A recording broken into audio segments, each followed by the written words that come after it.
যিহেতুকে মই বি.এডৰ এগৰাকী শিক্ষক প্ৰশিক্ষাৰ্থী হয়, সেয়েহে মই এতিয়া থাৰ্ড ছেমিষ্টাৰত আছোঁ আৰু থাৰ্ড ছেমিষ্টাৰ থকাৰ বাবেই বহুত ধৰণৰ কাম ওলায়। আমাৰ যিখিনি কৰণীয় কাম থাকে বহুত ধৰণৰ কাম দিয়ে আৰু আপোনালোকৰ যদি বি এড কৰিছে নিশ্চয় তাৰ ব্যস্ততাখিনি আপোনালোকে নিশ্চয় বুজি পাইছে।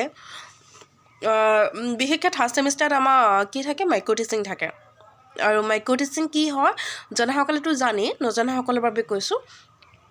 মাইক্ৰ' টিচিং হৈছে এটা অনুশিক্ষণ ক্ষুদ্ৰ শিক্ষাৰ এটা ক্ষুদ্ৰ অংশ হয়। অসমীয়া আমি তাক অনুশিক্ষণ বুলি কওঁ। অনুশিক্ষণ হৈছে আমি কোনোবা এটা লেচন লওঁ, লেচনৰ ফাৰ্ষ্ট পাঠ অৱতাৰণা কেনেকৈ ধৰণে কৰিম, ষ্টুডেণ্টৰ আগত আমি কৃষ্ণ ফলকৰ লিখন কেনেধৰণে কৰিম, পাঠটো বিশেষকৈ এটা পাঠৰ এটা অংশ লৈ পিনে আমি তাক প্ৰেক্টিছ কৰোঁ। আৰু প্ৰেক্টিছ কৰাৰ বাবে আমাৰ যিহেতুকে আমি এগৰাকী শিক্ষক হ'বলৈ গৈ আছোঁ বা আপুনি গৈ আছে, আমি সাধাৰণ জ্ঞানখিনি থাকিলেই আমি এজন ভাল শিক্ষক হ'ব নোৱাৰোঁ। আৰু বিশেষকৈ আমি শিক্ষক কাৰ বাবে হ'ব গৈ আছোঁ, নিশ্চয় শিক্ষাৰ্থীৰ কাৰণে।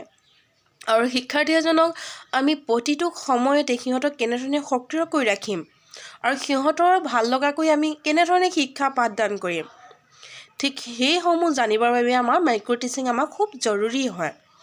আৰু প্ৰতিটো মাইক্ৰ' টিচিং কৰিবলৈ যোৱাৰ আগতে আমি এটা লেচন প্লেন বনাওঁ আৰু ঠিক তেনেধৰণে আমি লেচন প্লেন বনোৱাৰ পিছত আমাৰ আহিলে কুৱেশ্যন পেপাৰ ছেটিং আমাৰ আগতে শিকাইছিলে যদিও আমাৰ লাষ্টৰ সময়ত যেতিয়া এটা ফাইল জমা দিবলগীয়া হয়, ফাইলটোৰ ভিতৰত থাকে দুটা মেথডৰ দুখন কুৱেশ্যন পেপাৰ ছেটিং, মাইক্ৰ' টিচিঙৰ লেচন প্লেন। 10টা স্কিলৰ ভিতৰত আমাৰ দুটা মেথড থকাৰ কাৰণে দুটাকে 10 দুগুণ 20টা হয়গৈ। তাৰ উপৰিও বিভিন্ন ধৰণৰ যিবিলাক এক্টিভিটি আমাক দিয়ে সেইসমূহ আমাক ছাবমিট কৰিব লাগে। আমাৰ কুৱেশ্যন পেপাৰ ছেটিং বুলি ক'লে আপোনালোকে বুজি পোৱাসকলেতো অভিয়াছলি পাইছে, নোপোৱাসকলৰ বাবে মই আকৌ কৈ দিছোঁ। কুৱেশ্যন পেপাৰ ব্লু প্ৰিণ্টখন বনোৱা হয় আমাৰ এটা চিলেবাছৰ ওপৰত ডিপেণ্ড কৰি। ফৰ এক্সাম্পল ক্লাছ 9, 10, 8, 6, 7 ইত্যাদি কিতাপবিলাকত এটা 100 নম্বৰ ছ'চিয়েল হ'লেতো 90 মাৰ্কছৰ থাকে ক্লাছ 9, 8, 9, 10 আৰু 90 মাৰ্কৰ কাৰণে আৰু অসমীয়াত থাকে 100 নম্বৰ।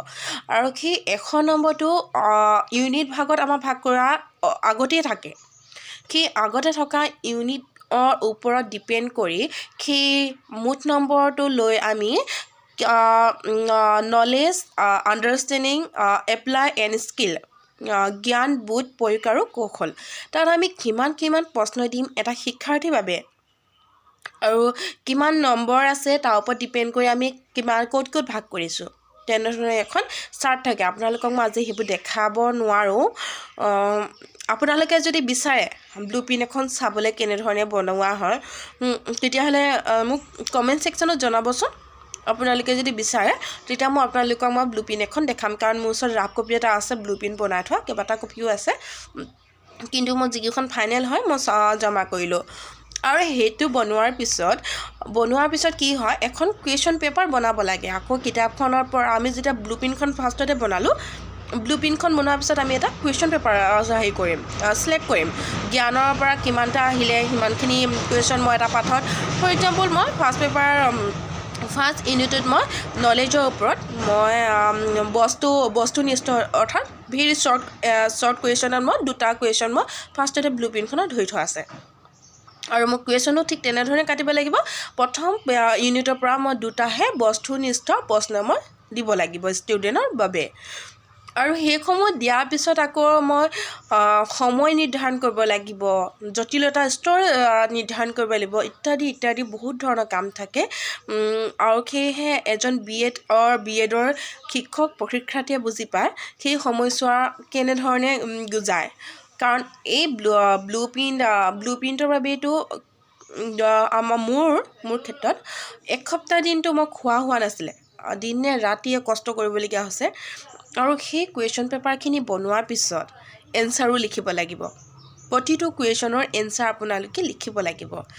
ঠিক তেনেধৰণে এইবোৰ কৰিবলগীয়া হৈছিলে সেয়েহে মই বহুত ব্যস্ততাৰ কাৰণে মই আপোনালোকৰ লগত আচলতে মই কোনো ধৰণৰ ভিডিঅ' প্ৰস্তুত কৰা নাছিলোঁ এতিয়া মই লাষ্টৰ ফালে আহিছোঁ আৰু মই আপোনালোকক জনাওঁ যে মই এতিয়া যিটো কমন টেষ্ট আহি আছে আৰু প্লাছ যিখিনি পুলিচৰ যোনটো ৰিটেন এক্সাম আহি আছে সেইসমূহৰ বাবে মই সেই চিলেবাছ অনুসৰি মই ভিডিঅ' বনাবলৈ আৰম্ভ কৰিম আৰু তাৰ বাবে মই প্ৰায় প্ৰস্তুত হৈছোঁ মই আপোনালোকৰ ভিডিঅ'সমূহ আগবঢ়াই নিবলৈ আৰু আপুনি যদি মোৰ ভিডিঅ'টো ভাল পাইছে তেতিয়াহ'লে লাইক কৰিব কমেণ্ট কৰিব আৰু শ্বেয়াৰ কৰিব ধন্যবাদ নমস্কাৰ